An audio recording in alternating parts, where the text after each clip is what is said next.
May bigel. Pressured, yes, pero we don't see it as kumbaga big deal.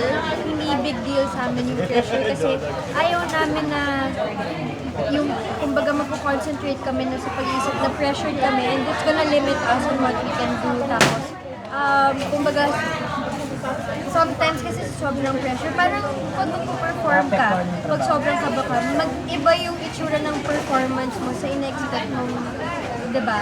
So, yun, hindi kami nagka-apekto. Actually, parang ginagawa namin mabuting sinudulot yung pressure sa amin kasi hindi kami nagpapakampante sa lahat ng ginagawa namin.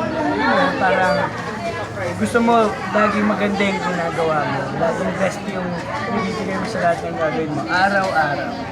At nakikita ko sa Instagrams niyo, meron ng Bigel Indonesia, Bigel Malaysia, Bigel Global! Bigel Global.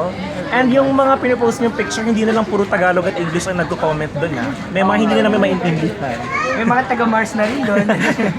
Yun nga, kaya nga nakakatuwa po dahil umabot na sa ibang bansa yung Bigel na hindi namin inaasahan talaga. And nakaka-pressure. Nakakagulat. Wala pa bang invite from them na? Meron sa October. Talaga saan? Jakarta. Punta kayo doon? Hindi sa Jakarta eh. Basta parang in-invite ako ng parang genre nila na mag-perform lang. Yan ba yung nag-feature din sa'yo? Sila rin. Ilang beses na siya na headline doon. Sumatra Express. So, matutuloy siya. Matutuloy. Wala pa. Miguel, go. Ano lang, di ba since isa ka sa mga host ngayon na Starstruck, yung Starstruck journey mo before ba naaalala mo pa? Kasi Yes, Starstruck yung- Kids eh. Oo. Naaalala ko pa naman. Cute siya noon, handsome siya now. Sige, go. Ano po yung tanong? Yun nga, naaalala mo pa ba yung journey mo na yun? Oo naman, kasi para sa akin, isa sa mga... Paano yung Starstruck Kids? Sige, okay. Dream, beauty, Hindi may choreo sila eh.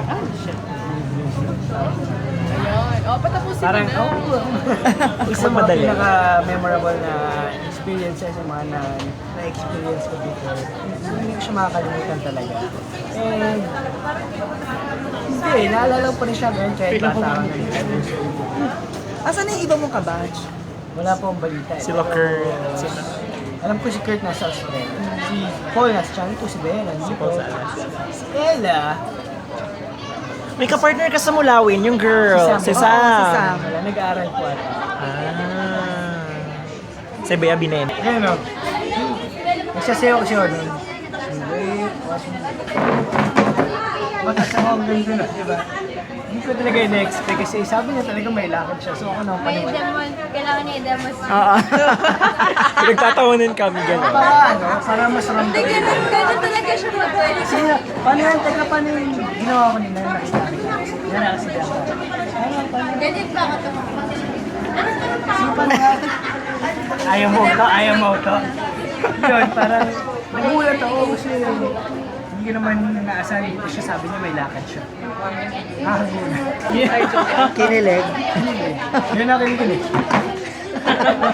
Pero bakit mo naman, naisipan yung surprise si Miguel? Ako kaya nag-charge. Yeah!